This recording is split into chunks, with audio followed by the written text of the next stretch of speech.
Ouais, on est dans la bracha du Kriyat Shema, la deuxième bracha du Kriyat Shema, qui s'appelle Ahavat Olam. D'accord? Ahavat Olam. Vous y êtes? Non. Ouais, vous y êtes, Ahavat Olam. Ouais. Cette bracha, bon, la première bracha, on a dit, elle était la bracha des anges. La kedusha que les anges disent. Et pour convaincre l'âme animale, en disant, comme les anges, ils sont unis en haut et ils disent la louange de Dieu, toi aussi en bas, tu dois t'unifier avec les autres du peuple juif et en même temps de faire la louange de Dieu. D'accord? Donc comme c'est une louange des anges, on n'est pas obligé d'être debout, on peut être assis.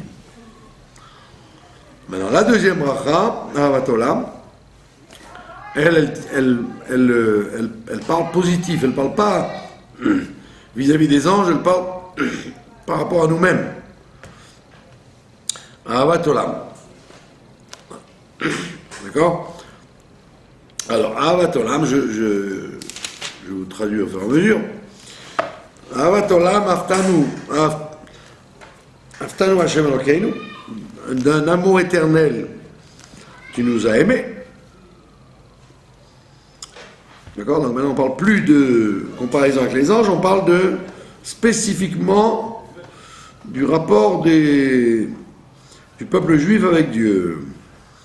Donc tu nous as toujours aimés, ça veut dire, Ahavat Olam. Chemla Gedola, tu as eu une très grande...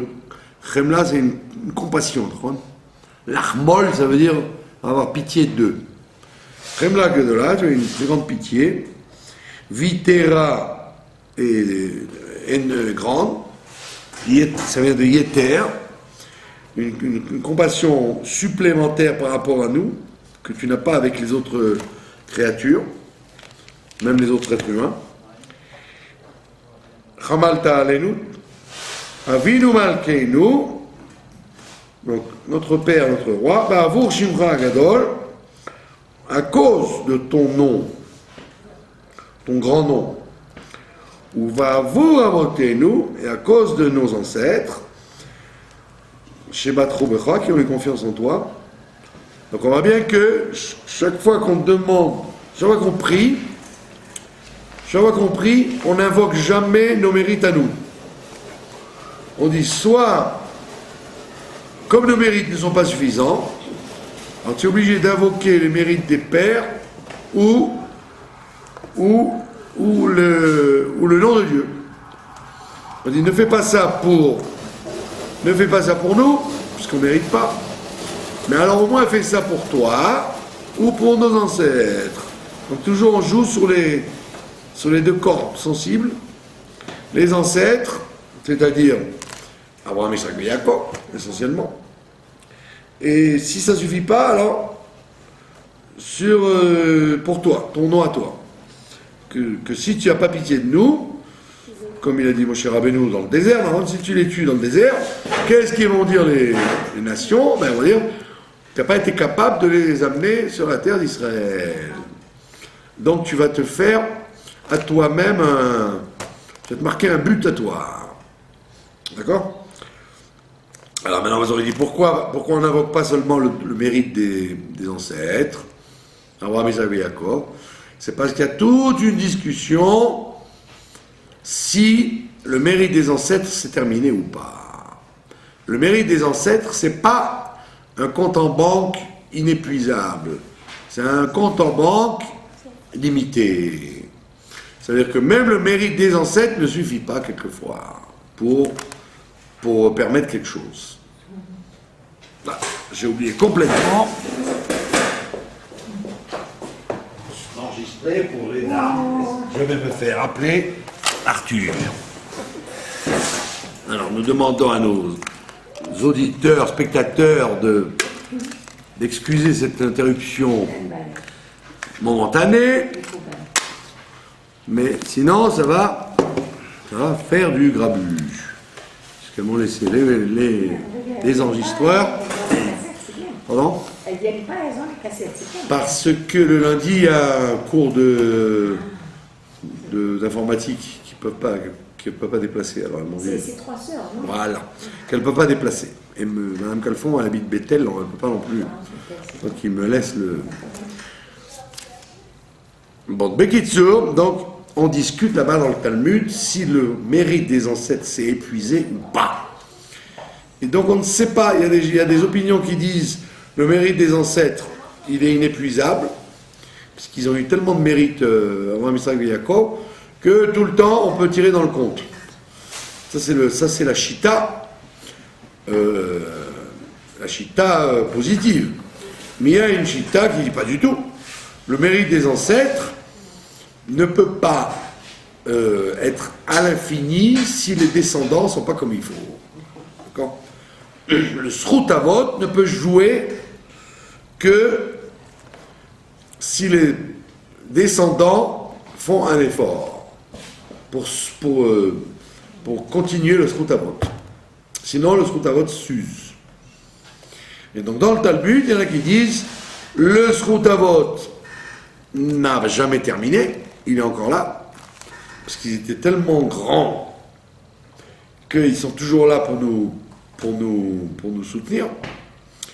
Et une autre opinion, on ne dit pas du tout. Le Srout Avot, si on fait le contraire des Avot, eh ben, le Srout Avot ne marche pas.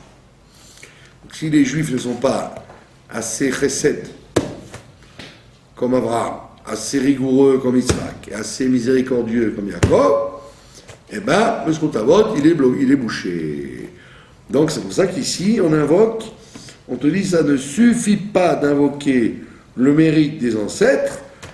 La meilleure arme, c'est de dire à Dieu, même si on est des nuls, tu es obligé de nous répondre, parce que sinon, le monde ne tient plus à rien, puisque c'est à nous que tu as confié la mission de sanctifier ton nom. Donc toujours, on va y voir dans les slichot, dans les tefilot de Kippour, dans toutes les tefilot, on dit toujours, si c'est pas pour toi, si c'est pas pour nous, fais-le pour nos ancêtres. Si c'est pas pour nos ancêtres, fais-le pour toi. Parce qu'en réalité, le grand perdant dans l'histoire, c'est le bon Dieu. Parce qu'il a fait un monde dans lequel il n'est pas sanctifié. Il compte sur qui pour être sanctifié? Sur les nations. Il compte sur nous. Donc c'est pour ça que on dit, en tout dernier lieu, si nos mérites à nous ne suffisent pas, nos ancêtres, si les ancêtres ne suffisent pas, ben au moins toi, pour toi. Pour tu défends ton beefsteak, avant de nous défendre à nous, tu défends ton nom à toi. Et c'est ce qu'on dit ici. Tu as toujours utilisé une grande pitié vis-à-vis de nous, donc fais-le ba'avour pour ton grand nom, ou ba'avour et aussi pour nos ancêtres, chez Batroubera, qui ont toujours eu confiance en toi. D'accord? Vatelamdem, et tu leur as enseigné Chukei Chaim, des lois de vie.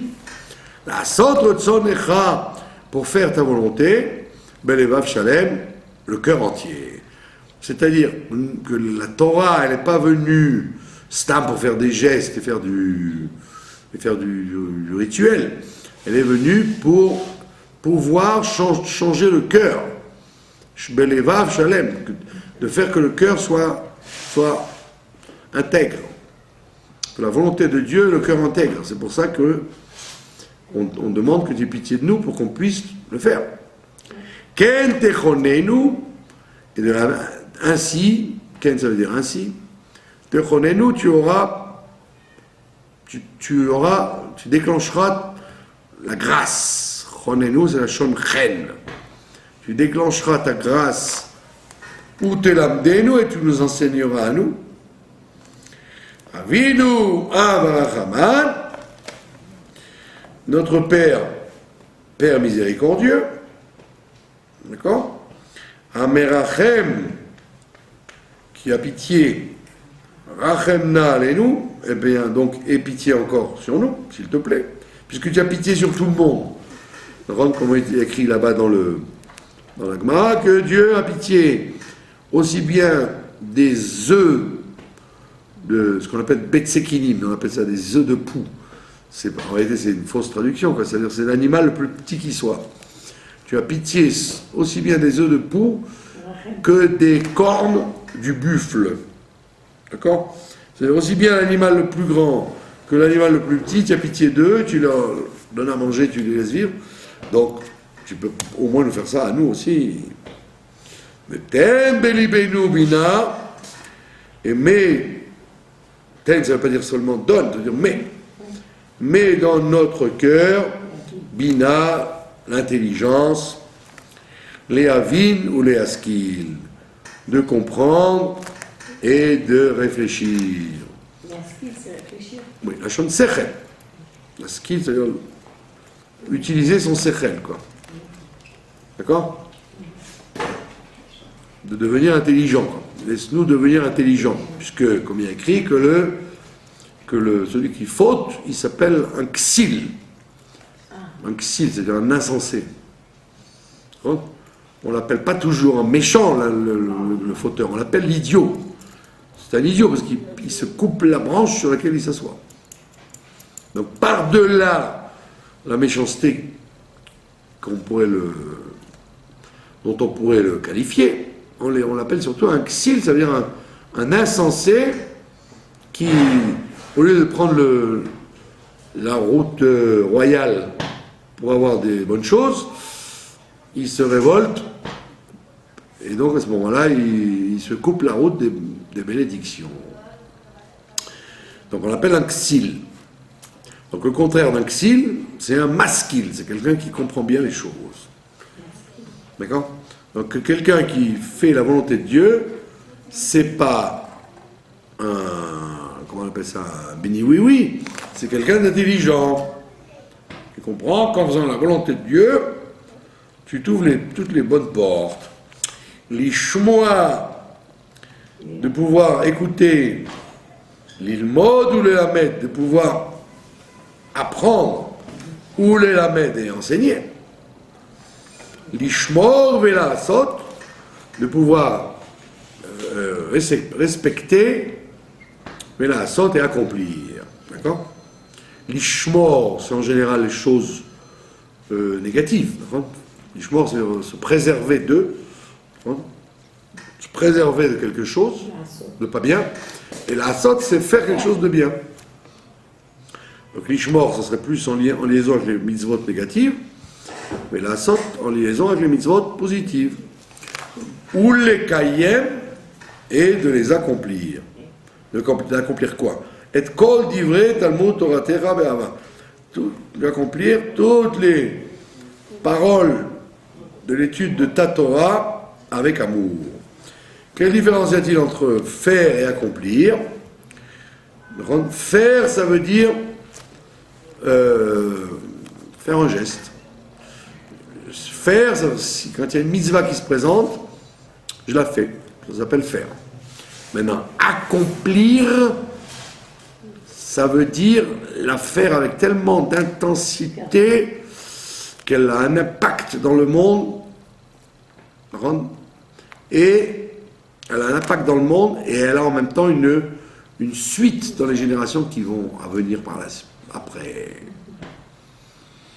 Je vous donne un exemple pas si bête que ça. Vous prenez une personne qui vivait en Algérie. Donc là-bas, c'était de bon ton de manger cachère. Celui qui ne mangeait pas cachère, on le regardait de travers. Donc, la brave dame mangeait cachère. Maintenant, quand elle arrive à Paris, dans les années 50, 60, pour manger cachère, c'est plus comme en Algérie où vous aviez le boucher du coin qui ne vendait que du cachère. Vous êtes obligé de prendre le métro et le bus et le train et le machin pour aller acheter de la viande rue des Rosiers ou ce que je sais moi dans les... D'accord? Ah, c'est là où on va voir si vous allez faire la mitzvah ou l'accomplir. À l'époque, vous faisiez la mitzvah. Mais maintenant, il va falloir l'accomplir. Donc, si tu l'accomplis, ça veut dire que tu as sorti des forces énormes contre la moquerie des voisines et qui dit il faut être moderne, on peut plus. Hein. Et payer plus cher, et manger de la viande plus sale, et moins bonne, et grasse, et tout ce que vous voulez. Alors que la voisine, elle achète chez Boucherie Bernard, avec un boucher, avec un beau tablier blanc, et des fleurs autour des beefsteaks. D'accord. Donc c'est quand même, et moitié prix, bien évidemment. Donc c'est quand même une drôle de bagarre. Donc cette dame-là, du temps où elle faisait sa bonne cache-route en Algérie, ça s'appelle la sotte. Elle faisait la mitzvah, très bien, elle mangeait cache. Maintenant qu'il va falloir se battre pour la faire avec Messirut Nefesh, donner sa vie pour ça, ça s'appelle les cahiers. Ça veut dire accomplir la mitzvah. Quand tu l'accomplis, elle prend une force infinie. Et donc quand cette dame va être enterrée, elle va avoir ses 30 petits-enfants dans les yeshivot qui vont l'accompagner à sa dernière demeure.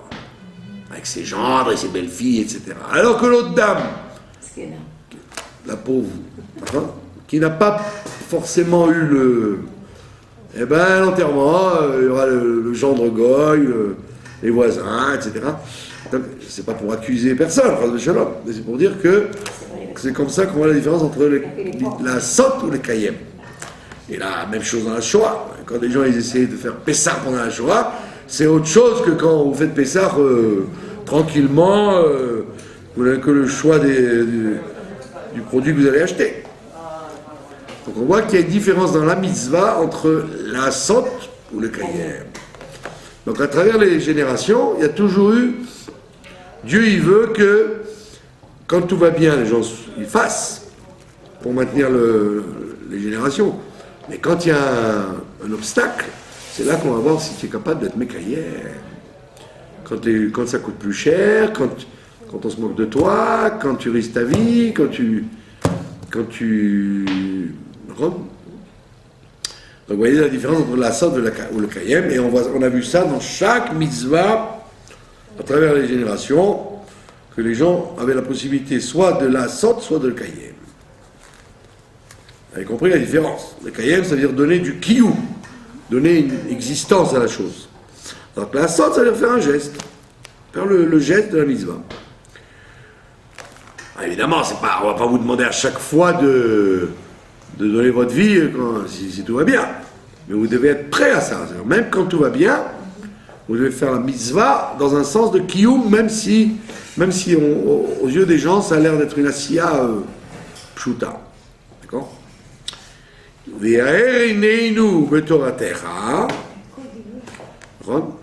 Éclaire nos yeux dans ta Torah.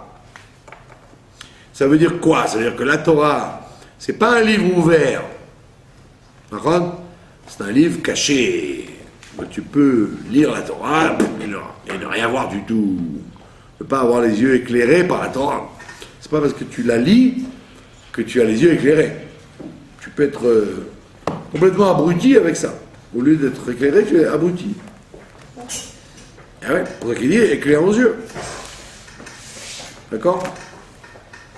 Vous avez des gens qui sont, malheureusement, vous voyez des enfants, des gens qui ont passé leur temps dans les yeshivot, ou des jeunes filles qui ont fait des séminaires, etc. Vous voyez, elles sont capables de parler avec un goy en sortant, un juif est capable de rien faire du tout. Vous dites, mais attends, mais tout le cursus des yeshivot, il a traversé. C'est-à-dire qu'il a été dans la Torah, mais il n'a pas eu les yeux ouverts pour autant. Mais à RNN, il n'a pas eu les yeux éclairés par ça. Et il y en a des milliers comme ça. D'accord? Et c'est pas une question de temps. C'est une question de mérite. Vous pouvez écouter un cours, vous pouvez lire un livre, on peut vous parler des heures et des années, et tous les styles possibles, et ça rentre d'une oreille, ça sort de l'autre. Rien n'est rentré. Pardon? Rien n'est rentré. Rien n'est rentré, rien n'a pénétré. Vous avez l'impression que c'est comme quand vous versez de l'huile sur un vieux marbre, ça ne boit pas.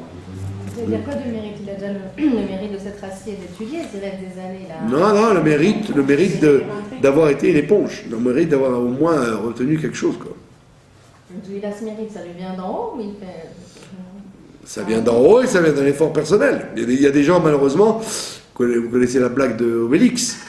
Et Obélix, il est tombé dedans quand il était petit, dans la potion magique. Il y a des gens, ils sont tombés dedans quand ils étaient petits, ça veut dire, ils ont une échama qui perçoit les trucs, donc un peu de Torah par là, un peu de Tfilote par là, et ça leur suffit, ils sont bien branchés. Et il y en a d'autres, ils ont fait tout le cursus, vous voyez, tout le cursus, Talmud Torah, Yeshiva, école de filles, séminaire, tout ce que vous voulez, jupe longue et tout ce que vous voulez, et en sortant, d'accord, elle t'épouse Monsieur Durand, sans aucun problème, et à l'église même s'il le faut. Non mais ça veut dire quoi? Ça veut dire quoi? Ça veut dire qu'il n'y a rien qui a traversé.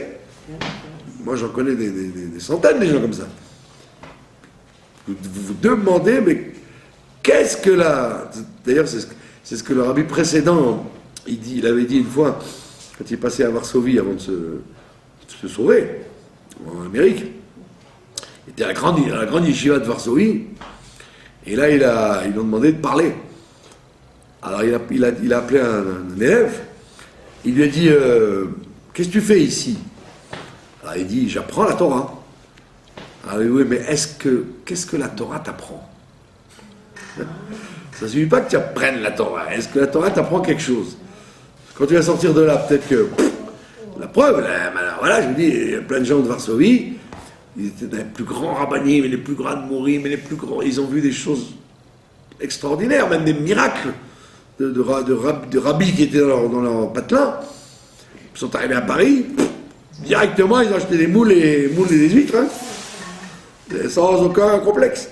Ça veut dire quoi? Ça veut dire que rien n'a pénétré. Donc c'est pour ça qu'on te dit éclaire nos yeux dans ta Torah. D'accord? Vous prenez un monsieur comme Elie Wiesel, d'accord? Lui, il a eu son grand-père jeté dans la chambre à gaz et brûlé. Il a même été obligé de ramasser les cendres à 14 ans. Ben, quand il est sorti des camps, il n'était pas frais. Hein? Il était en révolte totale avec Dieu. Mais on voit que la Torah l'a pénétré, puisqu'il n'a jamais vraiment lâché et qu'il est revenu par la suite. Quoi. Et pourtant, il pouvait dire, avec tout ce que le bon Dieu m'a fait, il peut courir pour que... D'accord? Et d'ailleurs, le rabbi il a fait un énorme... il a rapproché énormément, c'est-à-dire que c'était une neshama qui a retenu quelque chose. Mais vous voyez, des tas d'enfants, ils vivent en plein centre de Jérusalem, ou de Brooklyn, ou de trucs. Ils n'ont jamais ouvert une télé de leur vie, que des séminaires électriques, puis vous les voyez, boum, mariés avec des noirs adventistes, enfants, pas de brit milah, enfin des trucs fous, quoi. Vous dites, attends, mais qu'est-ce qui a pénétré dans ces gens-là? Pas une matzah, pas un Shabbat, pas une lumière de Hanouka, rien. Donc c'est pour ça qu'on te dit, tu dois prier tous les jours, éclaire nos yeux dans ta Torah. D'accord? Moi, je connais un grand rabbin, très sage. Il a traduit même des livres, tellement il était fort. Ses deux fils se sont mariés à l'église le Shabbat. Vous dites, comme on dit vulgairement, qu'est-ce qu'il a fait au bon Dieu pour qu'il arrive une telle catastrophe sur la tête? Et pourtant, vous voyez, ni dans son discours, ni sa femme, ils n'étaient pas méchants, quoi. C'est pas des gens qui avaient une haine de la Torah et que ça s'est passé chez les enfants. Non, vous demandez comment c'est arrivé. Comment c'est passé comme ça Donc, c'est pour ça qu'on te dit, tu dois dire, éclaire nos yeux dans ta Torah. Et pas simplement être un bon lecteur. Moi, j'avais un monsieur, il est venu chez moi, c'était une bombe dans tout. connaissait toute la Torah par cœur, la Gemara, le Talmud. Il faisait des hontes à tout le monde à table. Des hontes à tout le monde. Tac, tac, tac, tac, tac. Il montrait à tout le monde qu'il savait rien. D'accord? Et très impressionnant le gars. Hein. Très impressionnant. D'un jour à l'autre, il a tout lâché. Vous avez, j'ai envie de dire maintenant, c'était même pas des mathématiques pour lui, vous comprenez? Il a tout lâché, c'est-à-dire d'un jour à l'autre, plus de cache-route, plus de Shabbat, plus de Kippour, plus de... Et pourquoi? Allez comprendre, ça veut dire que Il s'est révolté. rien du tout. Ça veut dire qu'il n'avait pas les yeux éclairés par la Torah, c'était une gymnastique, quoi. Et jusqu'à maintenant, il traîne, hein. C'est pas qu'il est revenu. Hein. Donc quand vous voyez ça, vous dites effectivement, ça ne suffit pas d'être dans la Torah, il faut avoir les yeux éclairés par elle. Dabek libenu, et voilà la suite. Et kol, dabek c'est la chaîne kol. Kol notre cœur, ben mitzvotecha, à tes mitzvot. D'accord? C'est pas évident non plus d'être collé aux mitzvot. De dire, bon, là, le temps de la mitzvah arrive, est-ce que je vais me casser la tête ou j'en ai rien à faire? D'accord? Moi, je connaissais comme ça quelqu'un, m'a dit, bon, si à Pessah, je me fais inviter, d'accord, sinon, bah, je mangerai du chametz, n'importe où, je m'en fiche. Je lui ai dit, attends, mais Pessah, tu vas quand même faire un effort de manger des matzot. Non. Si je suis invité, d'accord, sinon, je fais rien. Bon, donc on ne peut pas dire qu'il était collé au mitzvot. Vous avez compris? Donc c'est aussi un srout d'être collé au mitzvot. D'accord? Veyached levavenu, et unifie notre cœur double, vous voyez qu'il y a deux bêtes. Levavenu, notre cœur, c'est-à-dire le cœur de droite et le cœur de gauche. Les ahava, à aimer ou les irer à craindre, et shemecha ton nom. D'accord? Velo nevosh, et que nous n'ayons pas honte. Nevosh, c'est la chaîne boucha, que nous n'ayons pas honte. Velo nikalem, et que nous ne soyons pas réduits à. Kalem, c'est la chaîne kloum. Nous ne soyons pas kloum, nous ne soyons pas réduits à être rien. Velo nikachel, et que nous ne trébuchions pas, d'accord? Nikachel, c'est la chaîne mirchol. Ça veut dire un obstacle qui fait tomber quelqu'un. Léolam va être éternellement. D'accord? Nous n'ayons pas honte, ne soyons pas annulés et trébuchés éternellement. D'accord? Donc ça veut dire quoi? Ça veut dire qu'il y a des situations dans la vie où vous avez des hontes, boucha, boucha, climat et mirchol, c'est trois handicaps dans le service de Dieu. D'accord? Donc, et c'est général, c'est-à-dire la honte, c'est un nettoyage pour certaines fautes, dans un autre Gilgoul par exemple, avoir une honte, comme il dit le Rabbi Rachab, il explique que quand quelqu'un dans la rue, il risque de se casser la figure, ou même il se casse la figure, au lieu que les gens aient de la peine pour lui, les gens rigolent. D'accord? Quand vous voyez, comme vous voyez une dame avec des hauts talons, elle fait la belle comme ça, et puis paf, elle dérape avec ses hauts talons. Les gens, avant de l'aider à se relever, ils rigolent. C'est-à-dire que la honte, qu'on a de ça, c'est pour nettoyer des fautes. Quoi. Donc on te dit, je souhaite ne pas avoir des hontes. Quoi. En hébreu, on dit souvent, oh, il m'a fait des bouchottes, là, il m'a fait la honte. Quoi. Les enfants ou les... Quelqu'un arrive. En arabe, ça se dit fadicha. Fadiha, c'est la honte, c'est en arabe palestinien. Et Chouma, c'est en arabe du Maghreb. Vous voyez? Et donc, et tout le monde emploie ces termes là.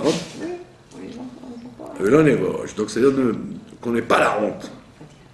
Donc, ça veut dire que si on vous fait la honte, c'est qu'on va être dans un autre Gilgoul ou dans une autre situation, vous-même, vous avez fauté là-dedans. Ou vous avez fait honte en public à quelqu'un, d'accord? Ou vous avez fait quelque chose qui vous êtes trop montré, quoi. Et donc la plus grande honte, c'était ce que Abraham Avinu, il aurait eu s'il était descendu en ayant tué son fils. Oui. Il aurait eu la honte. La honte, les gens disent ah, il est rigolo celui-là. Tu as dit 100 pendant 127. Pendant toute ta vie, tu as dit il ne faut pas tuer les gens, tu as tué ton fils. Ah, t'es rigolo, toi. Hein. Ça aurait été une boucha historique. Et il était prêt à ça, lui. D'accord? Donc, Nikalem, ça veut dire être réduit à être nul, d'être rien. Comme quand vous êtes dans une situation où vous aimeriez un petit trou pour vous mettre dedans. Quoi. D'accord?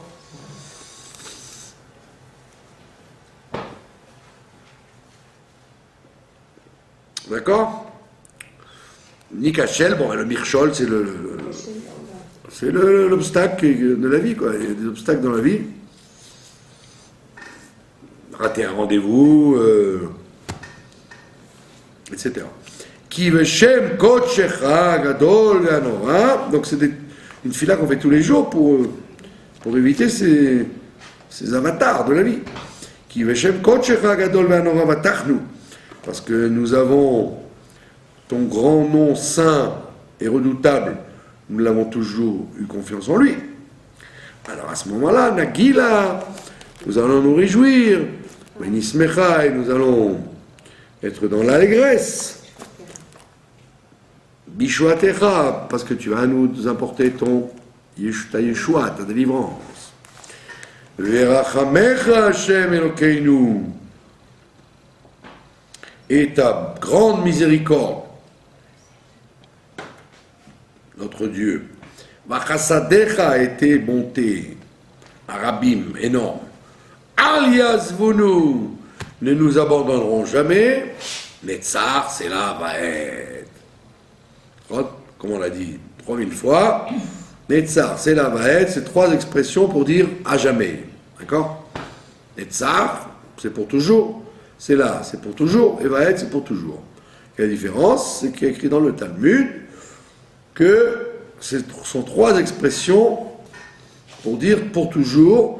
Maintenant, la Chassidoute explique, Netzach, c'est pour toujours au niveau de l'âme, c'est là, c'est l'éternité au niveau du temps, et Vaed, c'est l'éternité au niveau de l'espace. D'accord? D'accord? Quelque chose qui va toujours être là, le Nefesh par exemple, l'âme elle est toujours là. Elle est éternelle. Sauf chez les grands méchants où elle disparaît. Maintenant, le temps, il n'est pas éternel. Quand vous faites quelque chose, ça peut durer 100 ans, 300 ans, 10 minutes, mais c'est très rare que quelque chose dure à l'infini, à l'éternité. Et va être l'espace aussi. Avoir un espace qui sera toujours sous contrôle, c'est une chose qui est très rare. La clé, ce qui te dit, Netzar, c'est la base. D'accord? Donc nous, on ne se rend pas compte. Mais effectivement, tout ce qui est lié avec la Kedusha, eh bien, il a les trois aspects. Comme dit le Rabbi dans la fameuse histoire là, que quand Mashiach viendra, toutes les synagogues du monde viendront se coller au Beth Amikdash. C'est-à-dire, même si les Juifs ont quitté cette synagogue où ils étaient il y a 100 ans, la plupart des Juifs ont quitté les pays où ils habitaient. Et les synagogues, elles sont des fois devenues des centres commerciaux ou des mosquées ou des...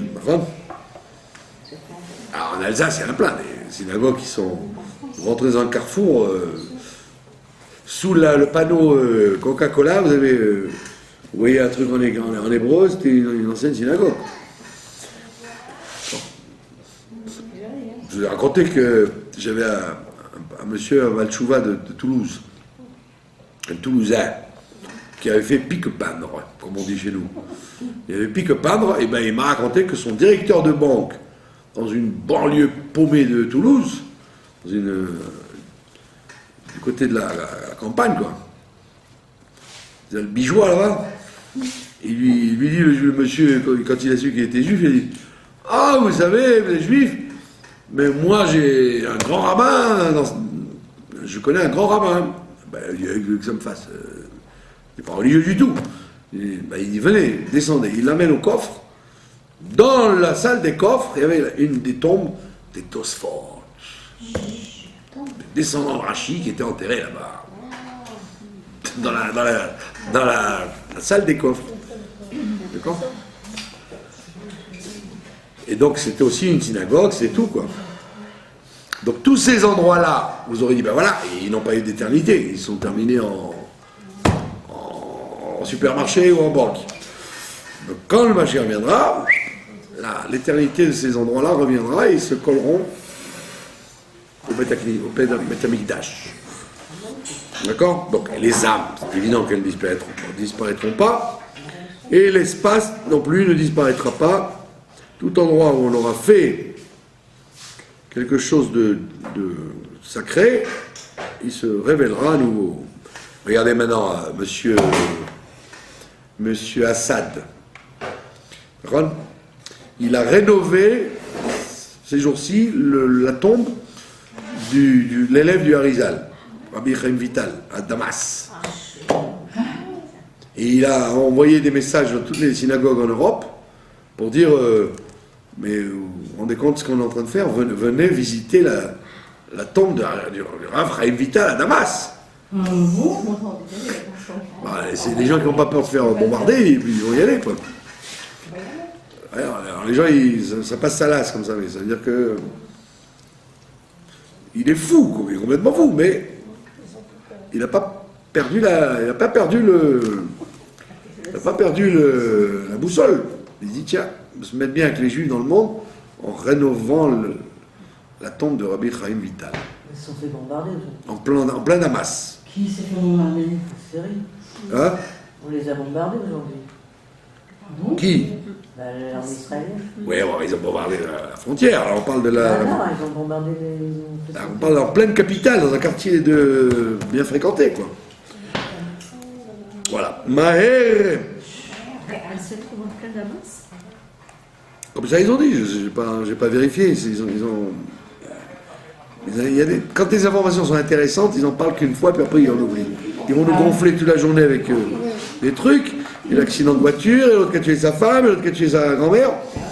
Mais les trucs importants, ils en parlent en 3 minutes quand personne n'écoute, et après ils n'en parlent plus. Donc quand vous chopez l'information, vous êtes bien, mais sinon, vous avez compris? Alors, Maher Ve'ave, il te dit, Maher, ça veut dire fais vite. D'accord?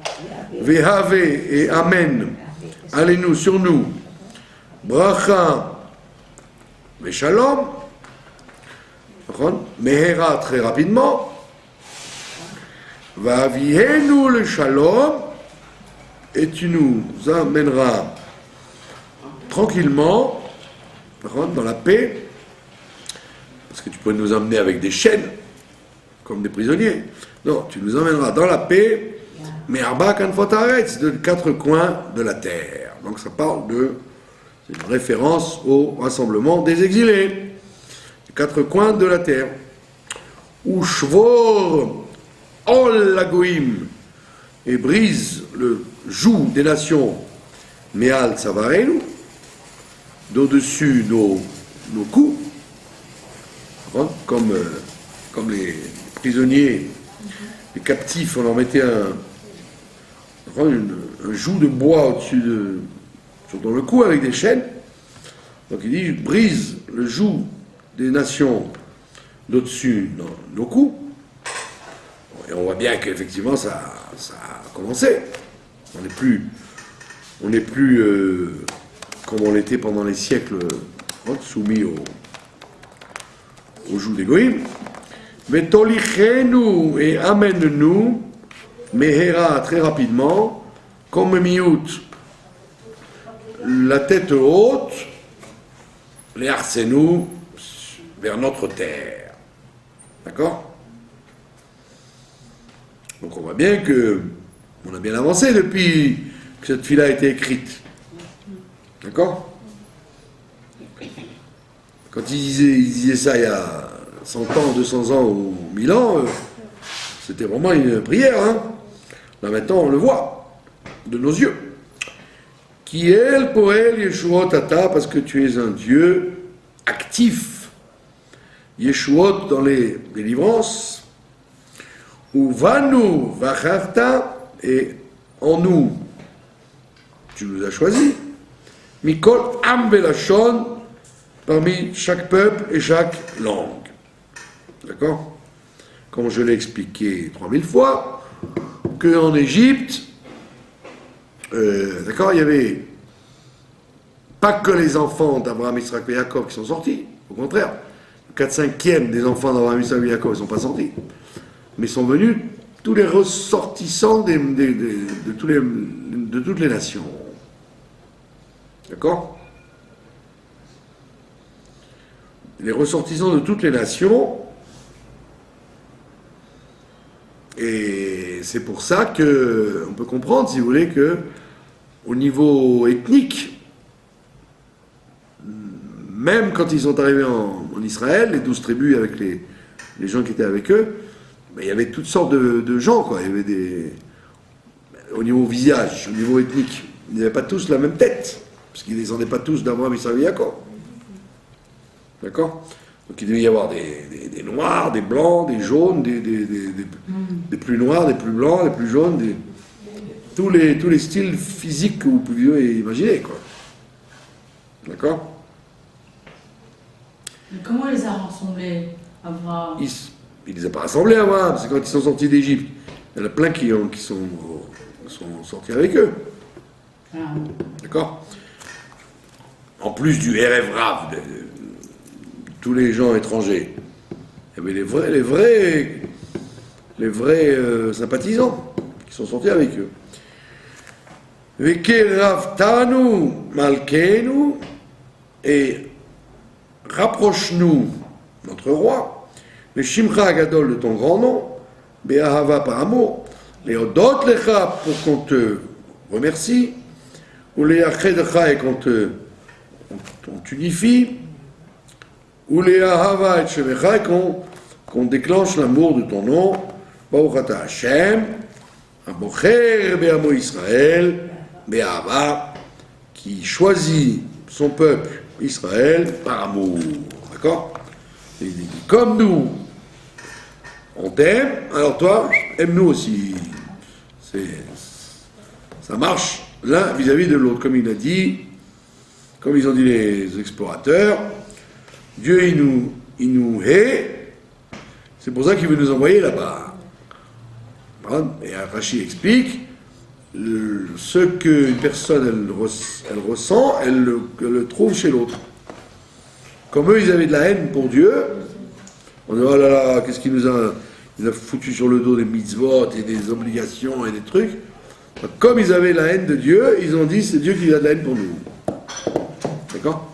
Ils ont projeté leur problème en le disant que c'était chez Dieu qu'il était. Donc c'est ce qu'on te dit là, Dieu qui choisit son peuple par amour. Ok? Et à ce moment-là, on dit le Kriyat Shema, puisque tout ça, c'est 2 brachot qu'on a vus, c'était les brachot préparatoires au Kriyat Shema. D'accord? Shema Israël, Hashem Elokeinu, Hashem Echad. On va faire quelques mots, on va rester trop longtemps. Shema Israël, Hashem Elokeinu, Hashem Echad, ça veut dire Shema, ça ne veut pas dire comme on croirait. Écoute, ça veut dire sois attentif. écoute, comme on dit en français, entends. Est-ce que tu entends ce que je dis? Tu peux très bien entendre le zim-zoom de ma voix, mais tu n'entends pas ce que je dis, tu n'écoutes pas. D'accord? Donc quand on dit écoute Israël, c'est pas pour dire écoute, comme quand vous écoutez l'information, vous pouvez avoir la radio allumée mais ne pas écouter. C'est comme un bruit de fond, quoi. D'accord? Donc écouter, ça veut dire faire attention à ce qu'on est en train de te raconter. D'accord?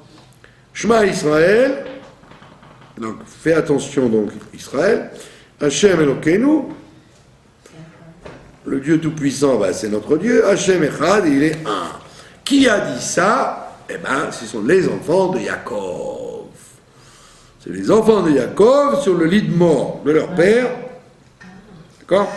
Quand il les a vus arriver, il a dit, oh là là, si mon grand-père, il avait un fils idolâtre et un fils sadique, et mon père, pareil, un fils idolâtre, un fils sadique, moi, avec les 12 garçons, va savoir s'il n'y en a pas un parmi eux qui est un idolâtre en cachette. La preuve, c'est que, quand ils sont revenus de chez Lavan, on vous raconte dans la parashat Vaishla, Yaakov, il a mis de l'ordre dans les affaires. Il leur a dit, bon, maintenant qu'on est venu de chez Lavan, on va rentrer en Israël, soyez gentils, vous me sortez toutes les idoles que vous avez planquées dans les valises. Donc ça veut dire que la tentation idolâtre, elle a toujours été avec les Juifs. Depuis qu'ils existent. Donc ils ont dit, le Dieu de Jacob, bravo, les minagim, les coutumes, très bien, mais on a quand même notre petite idole dans la poche. Donc Jacob, il a dit, allez hop, perquisition des valises, vous m'enterrez toutes les idoles. Et donc tous les gens qui étaient avec lui, ils avaient des petites idoles avec eux. D'accord? Ah bon? Bah oui, comme nous tous, on a toujours une petite idole avec nous. Petite idole, on n'est pas vraiment des croyants absolus. Comme il dit le rabbi précédent, il dit, quelle différence y a-t-il entre quelqu'un qui va voir le docteur et le docteur lui dit, vous n'avez aucune chance de vous en sortir. Et le gars à qui il dit, le docteur, vous avez 5% de chance de vous en sortir. Il dit, celui qui a 5% de chance, en vérité, il ne compte pas tellement sur Dieu, il compte sur les 5% de chance que le docteur lui a raconté. Celui qui a vraiment confiance en Dieu, c'est celui à qui le docteur a dit, il n'avait aucune chance, et il a quand même confiance.